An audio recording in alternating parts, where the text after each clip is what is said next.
This is a Nash T-52.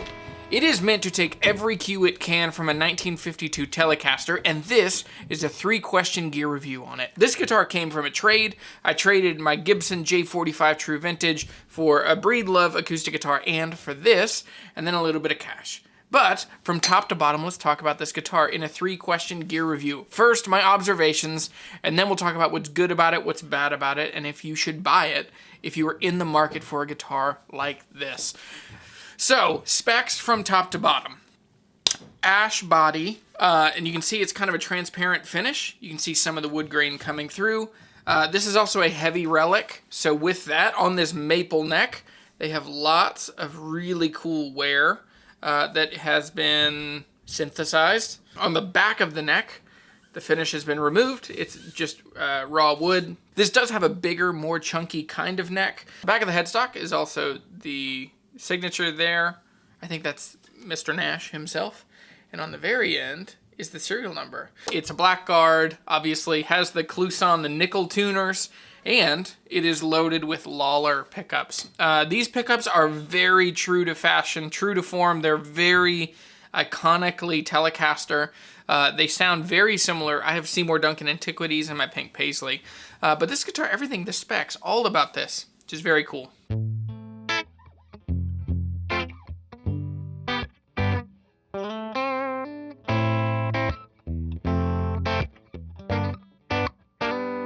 What is good about this guitar? So, this guitar is meant to look like, feel like, sound like an old Telecaster. And it does that in a lot of ways. The good things about this is it looks super cool. Now with the finish, what I like and makes me feel more comfortable about this kind of finish when you get to a heavy Relic is that you don't feel like you have to baby it. You don't feel like you have to be really overly careful to never bonk it, to never bump it into anything. It feels like there is some liberty to play it and use it like a real instrument and a real guitar. And not just spend your whole life worrying about, I need to put it in the case very carefully. In summary, what's good about it is that it sounds dead on like an old Telecaster. It feels like an old Telecaster.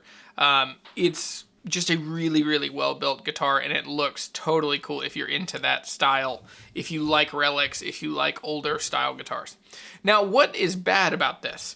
There are a couple things. As someone who really loves Telecasters, and I especially love the Fender Custom Shop, this guitar to me doesn't feel like the same quality as a custom shop. Now, custom shops are exceedingly expensive. So, you know, most custom shops, $2,000 is about the place you're gonna find them used, and then new, they're, you know, very expensive. So with this, you get to where it feels close, about as close as you can get to custom shop for under $2,000. So I have $1,500–1,600 in this guitar, and I'm probably around the money on it. I think it might be worth $1,800, possibly $2,000. But so what's bad about it? So there are a couple things that they just they feel a little cheesy. So like the knurled knobs are not like any old Fender knobs that I've played. Steel brush, that's what they feel like, is that they've been run over a steel brush. And so anyway, they're just, they're not quite what you would expect if this was actually an old guitar. The other thing, same thing is true with the bridge and the tailpiece. They are cool, but they look steel brushed rather than relic or older or just naturally oxidized like nickel tends to do. The other thing that gets me is that the tuners aren't actually relic. They're aging, but they are not, they're not aged nickel. And so, especially if you really look at the bridge here, and then you really look at the tuners. But it is interesting, so there are a couple details, and that's the thing with the custom shop, is they just don't miss details like that, but on this, it's fine. It's fine. No one would notice unless you really sit and stare at it and look at it for a long time. So one of the other things that I think about this guitar, and I want to be careful because I also want to sell this guitar and I don't want to lose money on it. This guitar doesn't feel like, it doesn't feel like a real old guitar. It feels like a relic guitar. Like Like the finish is worn off, but it doesn't feel like, you know, the edges aren't super rounded. So it doesn't feel like somebody has played this guitar for 50 years. It looks like it. But yeah, there's just a couple things that they're just a little cheesy to me. So this does feel a lot like those Joe Strummer Tellies from the early 2000s. Now, this is better. It's a better Relic. It's not a polyurethane finish. It feels and looks like a nitro finish. But it has that same kind of vibe where it feels like a new guitar that really someone has worked hard to make look like an old guitar. But they've missed some of the details that would come from playing a guitar for 30, 40 years to get it to look like this. Now, none of this is a slight, but it's just an interesting thing.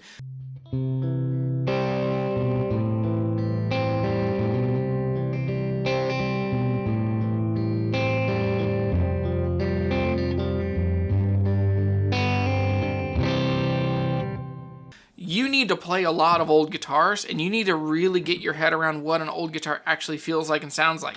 Now, sometimes you're going to find that you don't actually like it. There are lots of people who've played 50s Tellies and don't actually like the way they sound or they feel because they have big necks and they sometimes can play hard and they have tall frets or they have tiny frets. You know, there are many details. So yeah, you need to play a lot of old guitars. Now, with that said, there's a whole other topic, and maybe I'll make a video about relics and my take and what I see as the problem of relic guitar culture. But overall, should you buy it? Let's arrive at the third point here. Should you buy one of these? If you're in the market for a badass Telecaster that looks super old, has cool specs, is super old and vibey, you cannot lose with a Nash. They're super cool. I've played a bunch of them. This is the first one I've owned. But overall, yeah, if you're in the market for it, it's hard to see how you would really not want to, especially when you look at, you know, $1,500, $1,800, $2,000, other options in there. You can't get a Novo in that price. You can't get a Fano in that price. You can't get, I mean, there's this weird spot where these do fit in a really good spot between if you don't want a Gibson or a Fender, if you don't want a large company, you want a boutique builder, but you can't quite afford, you know, the high-end one-off guitars. There is a good space for these. This guitar sounds incredible. I have played this guitar a ton the last couple days. It's only when I hold it against other guitars that I've known and played and been around that I have any question about, does this feel like, look like, sound like, you know, perform like, inspire me like an old guitar? And even then, it's just a tiny percentage difference that it just isn't quite the same. But I would be super proud to own this guitar. I would be super excited to have this and play it for a long time. It's very cool. One of my favorite things about it is just the finish, because I don't think, and this is something that people can correct me in the comments, I don't think Fender did the white blonde. Like, Nash calls this a Mary Kay finish. I want to be careful. I don't think this is quite Mary Kay. It is transparent. There is pore fill in the swamp ash, but it's just not, you know, usually, almost always Mary Kay is paired with gold hardware. It's paired with a really glossy finish. So this just isn't that. But yeah, I don't think they totally offered this color. I think this color didn't show up, until the later 50s, 54, 55.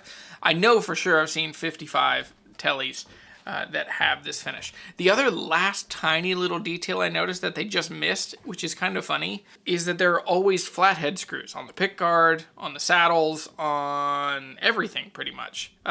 It's all going to be flathead screws because it's true to the 52.